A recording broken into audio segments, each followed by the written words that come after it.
Bonjour, bonjour, bonsoir. Ça dépend de l'endroit où vous vous trouvez à cette heure en fait. Mais je vous salue tous au nom de Jésus. Cet après-midi, chez nous c'est les après-midi déjà. Cet après-midi, la pluie est éternelle que nous puissions partager sur un petit sujet, un très petit sujet. Je crois que ça va vraiment t'aider, ça va vraiment aider le corps du Christ. Nous allons parler de 3 ennemis de l'homme. L'homme a des ennemis, c'est vrai, mais parmi ces ennemis, nous allons citer quelques 3 ennemis qui dérangent l'homme, quelques 3 ennemis de l'homme. Ainsi, je suis en train de nous appeler à prendre la parole de Dieu et lire la parole de Dieu. Nous allons lire la parole de Dieu dans le livre de 1 Pierre, chapitre 2, le 11e verset. Lisons au nom de Jésus pour mieux comprendre cette pensée. 1 Pierre chapitre 2, le 11e verset, la Bible dit ceci que « Bien-aimés, je vous exhorte comme forains et étrangers à vous abstenir de la convoitise charnelle, lesquelles font la guerre à l'âme. » Amen. La Bible dit que la convoitise charnelle ou les convoitises charnelles font la guerre à l'âme. Ça veut dire qu'il combat l'âme, ça veut dire qu'il est un ennemi de l'âme. Pourquoi de l'âme? Pourquoi? Parce que l'âme fait partie de nous. L'homme a le corps, l'homme a l'âme et l'homme a l'esprit. Souvenez-vous de ce que la Bible est en train de dire dans 1 Thessaloniciens chapitre 5. Que votre corps, âme et esprit soient irréprochables. Ça veut dire, quand on voit l'homme, on voit 4 parties dans l'homme. Le corps, l'âme et l'esprit. Alors je ne vais pas toucher là, parce que c'est un grand sujet. Le premier ennemi de l'homme, parmi les ennemis que nous allons citer, je vais commencer par le diable. Vous savez tous très bien que le diable est par-ci par-là appelé ennemi de l'homme. Tout le monde dit non, le diable a fait ceci, le diable ne le veut pas, le diable me combat, le diable. Bien sûr que le diable nous combat. Pourquoi? Parce que nous ne combattons pas avec la chair, nous ne combattons pas la chair et le sang, nous combattons contre le principauté, le prince des ténèbres, contre les esprits mauvais dans l'église céleste. Ça veut dire que le diable, il a placé des esprits mauvais pour nous combattre. Mais pour mieux comprendre cette pensée, la Bible dit ceci que dans Apocalypse chapitre 12, que Michael, l'ange de l'Éternel, a combattu avec les dragons. Il a combattu avec des dragons très forts, jusqu'à ce que le dragon a été rejeté, a été renversé. Il a été jeté sur terre. Écoute ce que les anges ont crié. Ils ont dit « Malheur à la terre ». Pourquoi? Parce que l'accusateur de nos frères est tombé parmi eux. L'ennemi, le diable, il est tombé parmi eux. Malheur à la terre. Ils ont su que la terre le diable combattrait la terre. Ils ont su que le diable combattrait les hommes qui se trouvaient sur la terre. Ils ont su que le diable combattrait les enfants de Dieu. Alors notre plus grand, parmi nos plus grands ennemis, nous citons le diable. Mais j'ai une bonne nouvelle pour toi. C'est vrai que le diable peut nous combattre, mais Christ a vaincu pour nous sur la croix. Nous ne combattons pas pour atteindre la victoire, nous, mais nous combattrons dans la victoire. Dans la victoire, nous avons déjà la victoire. Et pourquoi est-ce que nous avons déjà la victoire? Parce que Christ est mort pour nous. Nous sommes cohéritiers avec Christ. Si Christ a vaincu, nous avons aussi vaincu par le sang de l'agneau. Nous avons vaincu le diable par le sang de l'agneau. Et par la parole de notre témoignage, nous témoignons Christ. Écoute ce que la Bible dit ceci. Résistez au diable et il fuira loin de vous. Ça veut dire que nous sommes capables de résister au diable. Quand il arrive, nous le résistons par la parole de Dieu. Nous le résistons au nom de Jésus. Regarde même Jésus dans les déserts. Jésus a chassé les diables. Le diable est venu lui tenter, mais Jésus a vaincu. Il a vaincu par la parole de l'Éternel. Nous aussi, nous pouvons résister au diable. Nous allons vaincre par la parole. Quand il amène de telles choses, nous disons, la parole de Dieu dit ceci. Quand il veut nous combattre, dans des différentes manières, dans la maladie, nous disons, c'est par le meurtrissime de Christ que nous sommes sauvés. Alors cet ennemi-là, nous l'avons vaincu. Bien-aimé, si tu avais peur du diable, crois que Christ est mort pour toi. Crois que la parole de Dieu dit dans Jacques, chapitre 4, le 7e verset, résistez au diable. Soumettez-vous à Dieu, résistez au diable et il fuira loin de vous. Amen. Allons très très vite. Le deuxième ennemi de l'homme. Vous savez qui c'est le deuxième ennemi de l'homme? Si tu veux comprendre en réalité, parmi les ennemis de l'homme, tu vas comprendre qu'il y a encore un très très très grand ennemi. L'homme a un très très très grand ennemi. Et cet ennemi de l'homme là, c'est qui? Oh my God. Oh. Cet ennemi là, c'est l'homme lui-même. Ou je veux dire les hommes. Quand le diable ne nous combat pas, c'est les hommes qui nous combattent. Voire même, les diables utilisent les hommes comme pont pour nous combattre, et nous les hommes, nous les enfants de Dieu. C'est pourquoi tu vas voir les diables.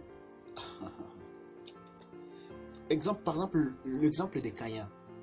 La Bible dit ceci, que Dieu a dit à Caïn, Caïn, si tu agis mal, le péché couche à ta porte, frappe à ta porte. Pour dire ceci, l'ennemi d'Abel n'a pas d'abord été le diable. L'ennemi d'Abel a été Caïn. L'ennemi d'Abel n'a pas été le diable. L'ennemi d'Abel a été Caïn.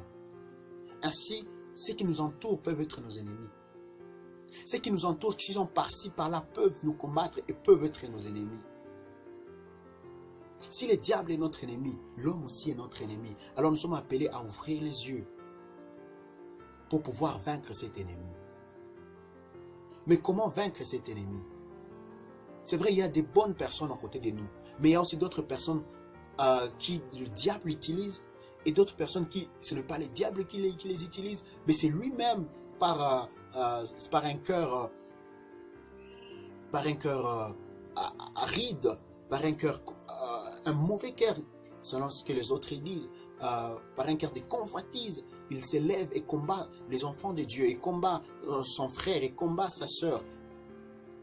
Mais comment est-ce que nous allons vaincre cette personne? C'est vrai que c'est notre ennemi. Mais comment est-ce que nous allons le vaincre? Nous allons le vaincre par l'amour. Nous allons le vaincre par l'amour. La Bible dit ceci. Bénissez ceux qui vous persécutent. Bénissez et ne maudissez pas. Aimez ceux qui vous font du mal, ceux qui ne vous aiment pas. Ne remettons pas le mal contre le mal. C'est vrai qu'il y a des gens qui t'ont brisé le cœur.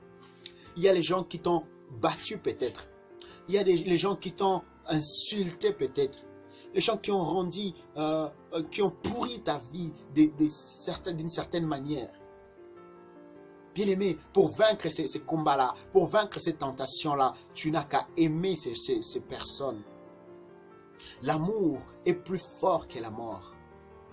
L'amour couvre de multitudes de péchés. Pour mieux vivre avec ces genres de personnes, pour mieux vivre avec cet entourage, dans ce monde de perversion, il faut simplement aimer. Regarde, Christ même sur la croix, il était insulté, il était rejeté par les gens. Christ même sur la croix, on s'est moqué de lui. Mais qu'est-ce que Christ a fait? Malgré tout cela, il a encore aimé, il a dit, Seigneur, pardonnez-leur, car ils ne savent pas ce qu'ils font. Malgré qu'ils me jettent de pierres, moi je les aime. Malgré qu'ils me jettent de pierres, pardonnez-leur. Malgré qu'ils font ceci et cela, pardonnez-leur. Oh, oh, quelle dimension d'amour Christ a. Et Christ dit que nous puissions marcher dans cet amour. Il dit, le plus grand commandement que je vous laisse, que je vous donne, moi votre maître et vous mes disciples, c'est que vous vous aimiez les uns les autres. C'est que vous vous aimiez l'un l'autre. Alors, ce que Christ attend de nous, c'est l'amour. Ne pas aimer simplement celui qui est ton frère. Ne pas simplement aimer celui qui est ta soeur ou celui avec qui vous êtes sortis de la même famille, non. Mais de nous aimer en tant qu'humains. Regarde ce que Christ était en train de dire à ses disciples. On vient dire à Christ, oh Seigneur, ta mère et tes frères te cherchent. Qu'est-ce que Christ a répondu? Il dit, mon père et ma mère sont ceux qui écoutent la parole de Dieu et qui l'en mettent en pratique. Pour dire ceci, nos frères, nos sœurs, sont ceux qui sont en Christ, ceux qui écoutent la parole de Dieu. Ce n'est pas seulement les gens avec qui nous sommes sortis de la même famille. Si nous comprenons cette chose, si nous comprenons ce mystère-là, si nous comprenons ces mystères cachés dans l'amour, bien-aimés, nous sommes plus que vainqueurs. Alors pour vaincre cet ennemi-là, il faut simplement que l'aimer. Dis dans ton cœur que je vais aimer. Confesse dans ton cœur que je vais aimer. La puissance de la confession, la puissance de la déclaration. Confesse, dis, je vais aimer mon ennemi. Je vais aimer celui qui me persécute. Je vais aimer celui qui me combat. Car l'homme, il est un grand ennemi de l'homme. Judas a livré Christ. La plupart des gens qui oppressaient Israël, ce sont ses ennemis, les gens qui étaient de pays voisins d'Israël, oppressaient Israël. Mais croyons qu'en toutes ces choses-là, nous sommes plus que vainqueurs. Pourquoi? Parce que nous ne sommes pas seuls. Christ est avec nous. Le troisième ennemi pour finir, le troisième ennemi de l'homme, j'aimerais lire la parole de Dieu. Dans Galates 5, le 25e verset. Galates 5, 25, je lis la Bible, la parole de Dieu dit ceci. Si nous vivons par l'Esprit, marchons aussi par l'Esprit. Et j'aimerais aller plus loin, commençons par le 24e verset. La Bible dit ceci. Or, ceux qui sont du Christ ont crucifié la chair avec le passion et les convoitises. Pour dire ceci, celui qui nous combat facilement, notre plus grand ennemi, c'est notre chair, c'est nous-mêmes. L'homme est l'ennemi de lui-même. La chair et ses convoitises, ce sont des ennemis de l'homme.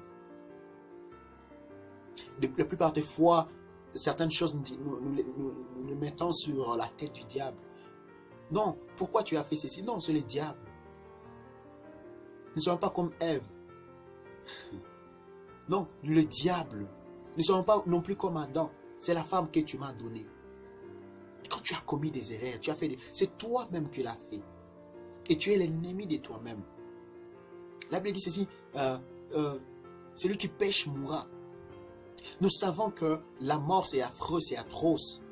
Et quand on parle de la mort, on parle de la mort éternelle. Il mourra éternellement, il ne vivra plus dans ce monde, il mourra. Il partira dans les séjours de mort, il va souffrir là-bas en attendant le jugement dernier. Après les jugements, il sera jugé et sera jeté dans les temps de feu. Apocalypse chapitre 21. Dans les temps de feu. Mais nous savons tout cela. Pourquoi ne pas abandonner le mal? Pourquoi ne pas suivre Christ?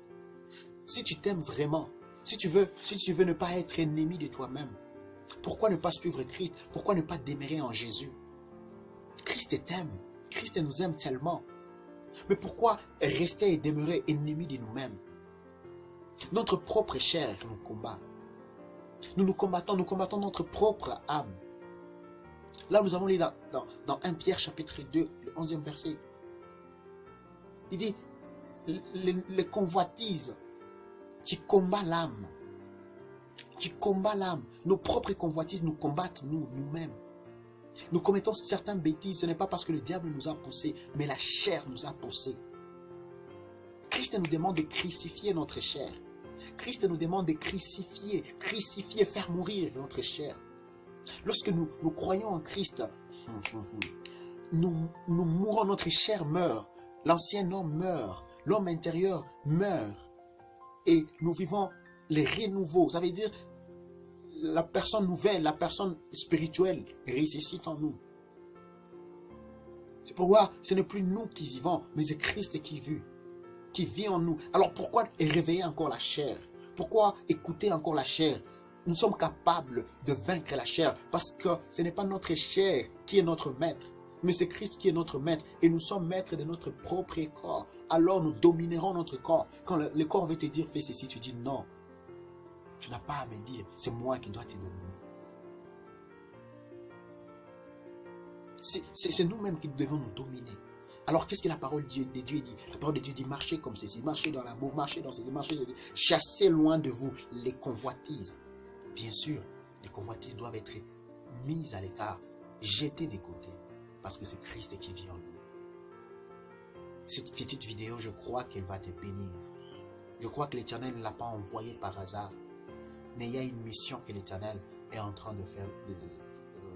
Il y a quelque chose que l'Éternel est en train de cibler dans ta vie. Le premier ennemi de l'homme, c'est le diable. Nous pouvons vaincre et nous vaincrons toujours le diable. Le deuxième ennemi de l'homme, c'est l'homme. Nous pouvons le vaincre et nous le vaincrons toujours par l'amour. Le troisième ennemi de l'homme, c'est l'homme lui-même, c'est nous-mêmes. Nous pouvons vaincre la chair. Nous pouvons vaincre nos convoitises. Le convoitise de la chair qui mène à la mort. Dans Galates 5, chapitre 5, le 19e verset, on parle d'une liste de convoitises, des choses charnelles, la magie, l'idolâtrie, la convoitise, l'ivrognerie, le mensonge, les querelles, toutes ces choses-là et autres choses semblables à cela, ça nous ramène loin de notre Créateur, loin de notre Père, loin de la vie, loin de Christ. Mais le fruit de l'Esprit, ça nous rapproche de Dieu. On saura que tu es un enfant de Dieu par le fruit de l'Esprit qu'on verra en toi. Pas par de miracles que tu opères, pas par de prodiges que tu opères d'abord, mais par la vie de Christ qui est en toi. Lorsqu'on te voit, on voit Christ. Que Dieu